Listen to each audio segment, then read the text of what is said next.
Chapter 11. Frozen in Place. We went looking for work again, but came up empty. We had just passed by a church when I happened to glance through the open door of the next building. Inside, people were eating in rows upon rows of long tables. We took a look. It didn't seem like anyone was taking money. We asked a woman with small children who was on her way out what was going on.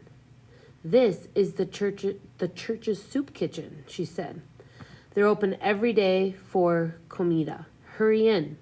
They'll stop serving soon." Rice and beans with bits of meat along with 2 tortillas sure felt good in my stomach. "I take back what I said about Nogales," Julio said. Afterward, we were walking by the small park between busy streets. The one with the man of bronze that the pigeons like so much. The stupid dummy, kids called the statue. The kids who ran into the street at the stoplight to sell gum and wash windshields. "Want to try that?" asked Julio. "Buy some gum and resell it?" He answered with a sour expression. Just then a kid tossed a squeeze bottle and a rag behind a taco cart. I grabbed them up. "It's worth a try," I said. "Go ahead," Julio said. "I'll see you tonight at the Plaza de Toros." The kids washing windshields were only 8, 9, 10 years old. They yelled at me, but only at first. This was no way to get rich. The drivers mostly wagged their fingers at me. Others ignored me, let me wash their windshield, and drove off. Every so often, someone gave a little. An American gave me a dollar bill. By the end of the day, I had enough to buy extra food for a couple of days, but I was going to try not to spend it. That night at the Plaza de Toros, Julio showed up with his backpack in his hand and a new one on his back. The new one was heavy with food, bags of tortillas, blocks of cheese, cans of meat and chili, peppers, and so on. He spread them out on the blanket for me to look at. "For crossing the desert?" I asked. "Possibly," he said. He opened up a package of tortillas, handed me a few, took a few for himself. Out came his knife. Julio popped the silhouette blade and carved some hunks off the cheese. With his can opener, he opened a can of peppers. "Dig in," he said. I did as I was told. I was hungry, I said. That's what I thought.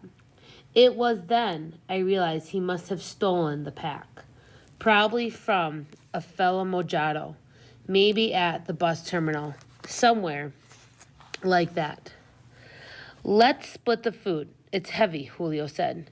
"You keep the pack. It's more useful than that bag of yours."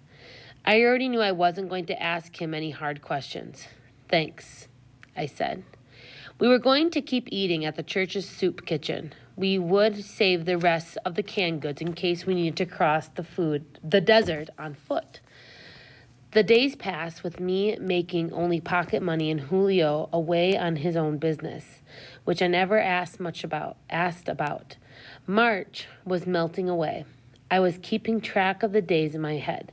It might be 7 months before the Day of the Dead, when my family would have to move away if I failed to send money from El Norte. But that didn't mean I had time to spare. Crossing the desert in summer would be too dangerous. If I could cross soon and send money home before summer, they wouldn't have to sell our milk goat. They could keep her and her kids due in the middle of April. Usually she had 2. My family would have milk and cheese and meat to go with the garden vegetables. The 4th day in Nogales, heavy clouds rolled in. My skin was no longer so dry, and neither was my throat. The air, full of moisture, even smelled different. Still, I didn't guess the weather would come to anything, and neither did Julio. We spread out our blankets as usual that night, along with the others in the center of the bullfighting arena. Sometime after midnight, the clouds broke open with bolts of lightning, booming thunder, and sheets of rain. We ran for cover and squeezed into a tiny space under the colonnades. The lightning kept cracking and the thunder rumbling. There were many babies crying and not much sleep. Dawn came, and it was still spitting rain. Julio was all excited and wanted to go outside into the streets. I grabbed my new backpack and ran after him. Julio made like an arrow to the mouth of Los Vampiros, the tunnel close to the city center. The wash that came down from the hills and into the tunnel was running fast and deep. The flood water was black with muck and heaving with sticks, plastic jugs, odds and ends of garbage. "This is our ticket to El Norte," Julio cried, and started running the opposite direction. "What are you talking about?" I yelled as I ran to keep up. "Just stick with me. You'll see." At the nearest gas station, Julio pulled out a roll of pesos and bought 2 large inner tubes. "You mean to float through?" I cried. "What else?" He soon had them inflated, and we were running back toward Los Vampiros. My heart was in my throat. "I don't know," I summoned the courage to tell him. "I just don't know." Julio ignored me, just kept running. At a nearby store, he darted inside and bought 2 flashlights, one of which he shoved into my hand. "They say it's almost 2 miles long and pitch dark." "I don't know. That sounds really risky," I murmured, with only a block to go. All I could think of was how lucky I had been to survive my leap from the train. This was going to be an even bigger leap. We got to the guardrail above the raging arroyo. Julio climbed over the rail and started making his way down the other side. Cautiously, I followed him down. I glanced over my shoulder.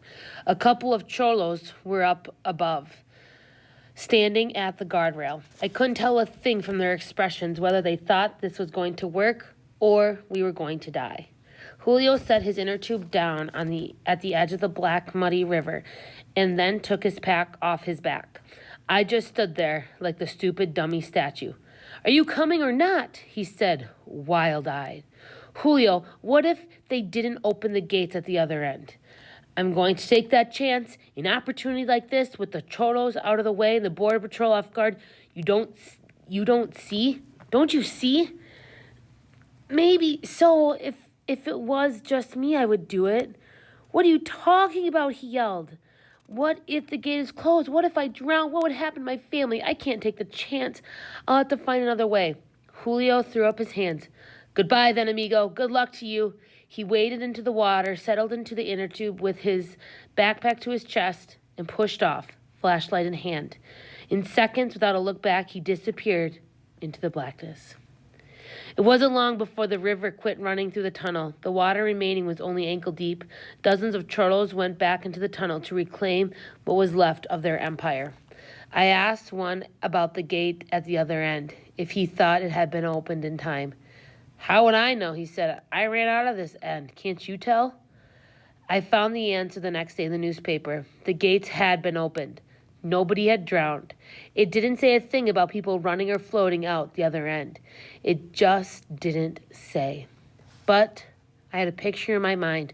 Julio had floated all the way through and right past the border patrol.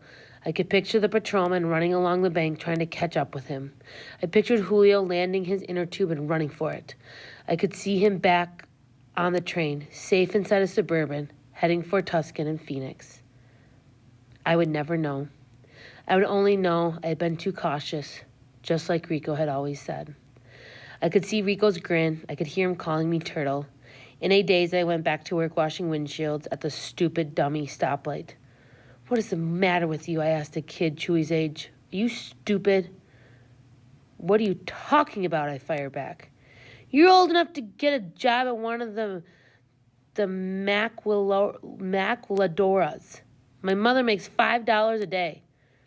"Doing what?" "Putting TVs together." "Do they need people?" "What do you think? There's 100 of those factories. That's where everybody works. You just have to be old enough." "Where are they?" The boy pointed. "Over the hills, everywhere you look." "I'll give it a try," I said. "Many thanks." "It's nothing," he said, and raced into the traffic with his squeeze bottle. I hiked through the neighborhoods and over the hills where dirt roads led to the assembly plant. They were big as bus terminals and enclosed by chain-link fences. Before I reached the gate of the nearest factory, the man at the guardhouse motioned for me to go away. I hiked to the next one. This one had little traffic, and the guard was willing to speak to me. "This plant is closed," he said. "It's been closed since January." "Where should I go?" Which one would have work? None of them. A dozen have closed already and more will be closing soon. The work is all going to China. But why? People can work for less over there. A lot less. Don't ask me how. Back in the city center, and all out of hope, I went into the church next to the soup kitchen. I took off my hat as I entered. Off to the side, I found the shrine of the Virgin with many candles burning.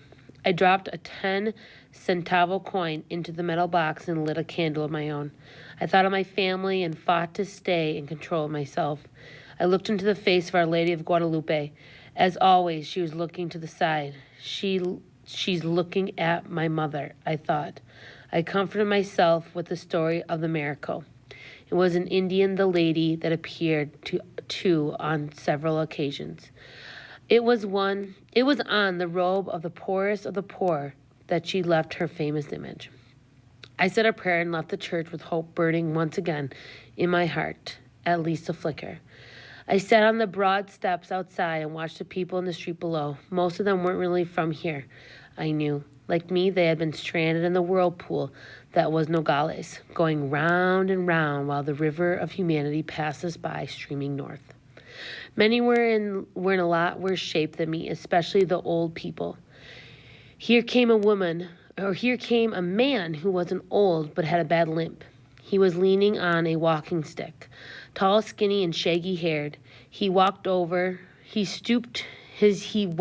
stooped over, eyes on the cobbles. His backpack, stuffed full, made me wonder if he was a mojado.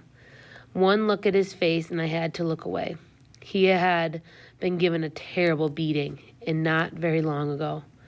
When I looked again, I noticed that one of his eyelids was frozen in place, half open and half closed. I remember the sleepy eyelid of the man on the bus, my lone wolf.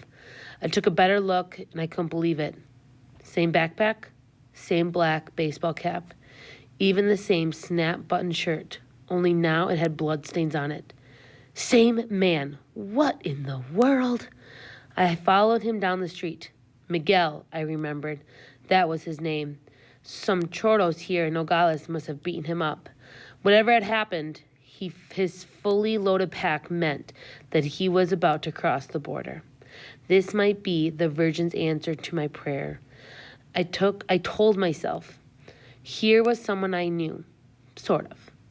I had no choice but to follow and see what this would come to. Sleepy Eye's path led to the busy bus terminal.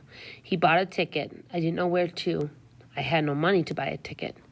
Miguel limped outside and waited on the platform. I was careful not to let him catch me watching. He boarded a second-class bus marked for Agua Prieta.